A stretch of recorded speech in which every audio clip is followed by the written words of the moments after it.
سبھی 4 دن کی چاندنی، یہ عمارتیں، یہ وزارتیں، مجھے اس فقیر کی شان دے، زمانہ جس کی مثال دے۔ میری صبح ہو تیرے نام سے، میری شام تیرے سلام سے، جسے چاہے تو عروج دے، جسے چاہے تو زوال دے۔ محترم ناظرین کرام، میں ایک حدیث پاک کا ترجمہ اور اس کے کچھ تفصیل آپ کے سامنے عرض کر رہا تھا، جس میں نبی پاک صلی اللہ تعالیٰ علیہ وسلم نے ارشاد فرمایا تھا کہ 4 بندے اللہ کے عذاب سے نہیں بچ سکیں گے۔ ایک تکبر کرنے والا، ایک غیبت کرنے والا، تیسری جگہ پر ارشاد فرمایا حسد کرنے والا۔ اور اللہ نے قرآن پاک میں بھی ارشاد فرمایا وَمِن شَرِّ حَاسِدٍ إِذَا حَسَدَ، اور مجھ سے حسد کرنے والے کے حسد سے بھی پناہ مانگو، حاسدین کے حسد سے مجھ سے پناہ مانگو۔ ایک صحابی رضی اللہ تعالیٰ عنہ نبی پاک صلی اللہ علیہ وسلم کی خدمت میں عرض کی، یا رسول اللہ صلی اللہ علیہ وسلم، میں دوزخ سے بہت ڈرتا ہوں۔ تو نبی پاک صلی اللہ علیہ وسلم نے ارشاد فرمایا تم لوگوں سے حسد نہ کیا کرو، دوزخ سے بے خوف ہو جاؤ گے۔ کہ تمہیں ڈر لگتا ہے دوزخ کا تو اس سے بے خوفی چاہتے ہو، تو لوگوں سے حسد نہ کرنا، بے خوف ہو جاؤ، پھر تو تمہیں دوزخ کی آگ نہیں چھوئے گی۔ سبحان اللہ۔ اور ایک اور جگہ نبی پاک صلی اللہ تعالیٰ علیہ وسلم نے حسد کے بارے میں ارشاد فرمایا الحسد تأکل الحسنات کما تأکل النار الحطب، کہ حسد نیکیوں کو ایسے کھا جاتا ہے جس طرح لکڑی آگ کو کھا جاتی ہے۔ بیان کرتے ہیں کہ حضرت موسیٰ علیہ السلام نے ایک شخص کو اللہ عز و جل کے سائے تلے دیکھا، تو اللہ تعالیٰ کی بارگاہ میں عرض کی یا باری تعالیٰ اس شخص کو یہ مرتبہ کیسے حاصل ہوا کہ یہ تیرے عرش کے سائے میں اس نے جگہ پائی ہے؟ تو اللہ تعالیٰ نے اسے ارشاد فرمایا وحی کے ذریعے، کہ جس طرح سے وحی کی کئی صورتیں ہوا کرتی تھیں، اور نبی پاک حضرت موسیٰ علیہ السلام کو اللہ تعالیٰ نے ارشاد فرمایا اے موسیٰ علیہ السلام، ایک شخص کے بارے میں جاننا چاہتے ہو تو سنو، یہ وہ شخص ہے جس نے ایک تو اپنے والدین کی کبھی حکم عدولی، جس کو نافرمانی کہہ سکتے ہیں، نافرمانی نہیں کی، دوسرا یہ کہ اس نے کبھی حسد نہیں کیا۔ تو اس سے پتہ چلا کہ حسد نہ کرنے والے شخص کو اللہ تعالیٰ اپنے سائے کے عرش کے سائے تلے جگہ عطا فرمائے گا۔ سبحان اللہ۔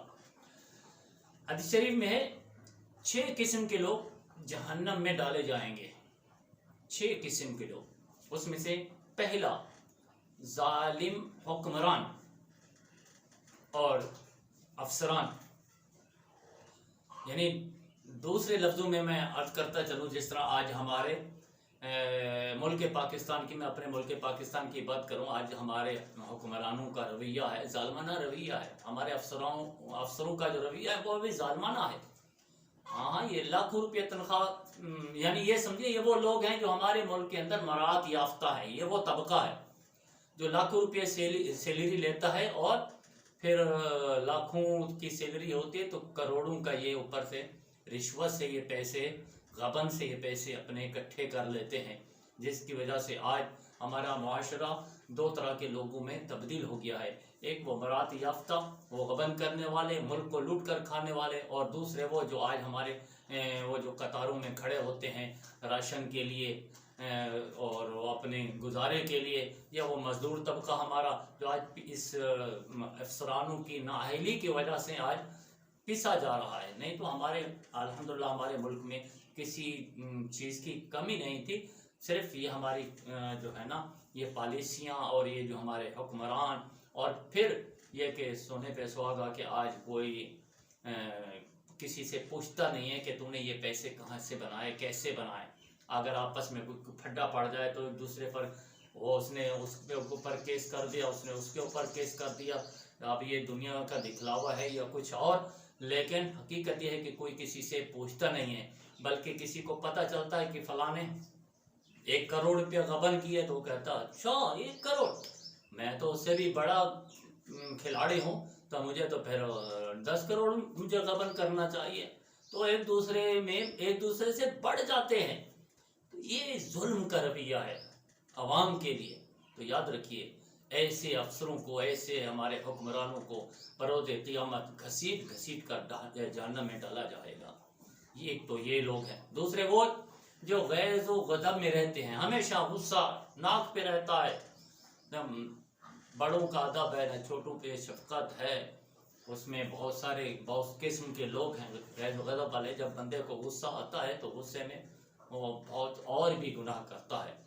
تو اس وجہ سے اپنے آپ کو غصیلی طبیعت سے بھی محفوظ فرمائیں، اپنے آپ کو بچائیں، احتیاط کریں.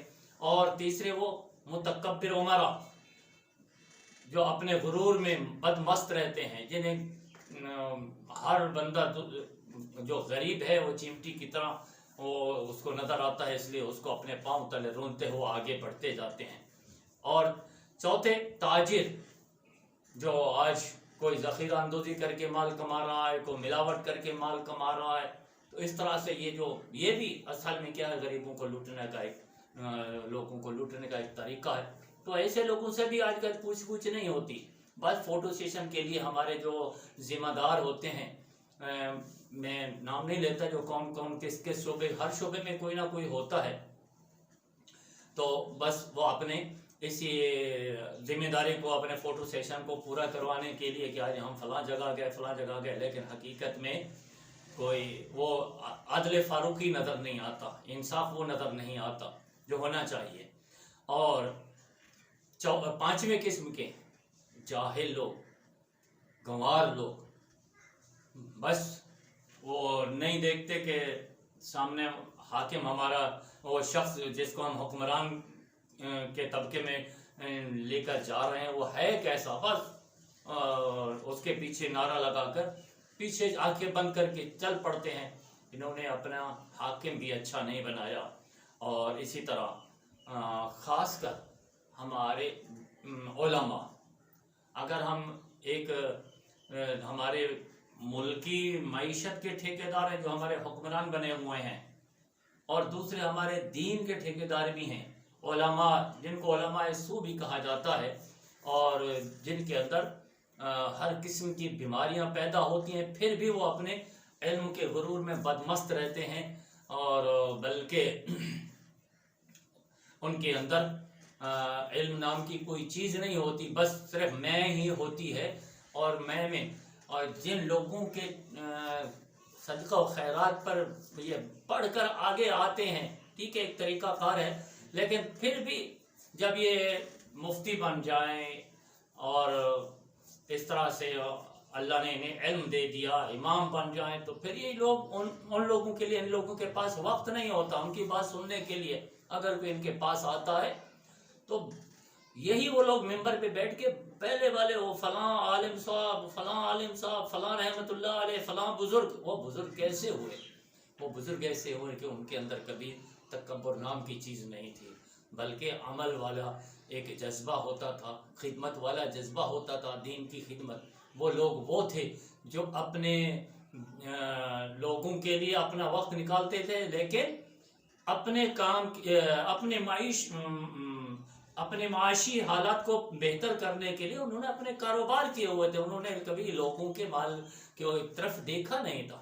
آج کل ہمارے علماء کے اندر خاص کر حسد کی بیماری بھی عام ہو گئی ہے، میں کی بیماری عام ہو گئی ہے. اس کے اندر یہ کہ وہ کچھ جانتا نہیں ہے، اور میں ایسا ہوں، میں ویسا ہوں، فلاں ہے. یا پھر اگر کسی کی عزت دیکھی تو اس کی ہزار برائیاں شروع کر دی، دل میں خیال کرتے ہیں اللہ تعالیٰ اس کو یوں کر دے، اس کو یوں کر دے، یہ مقام مجھے حاصل ہو. تو اللہ تعالیٰ ہم سب کو اس حسد کی بیماری سے محفوظ فرمائے. اللہ تعالیٰ ہمارے تمام باطنی امراض کو ہمارے دلوں سے دور فرما دے. آمین.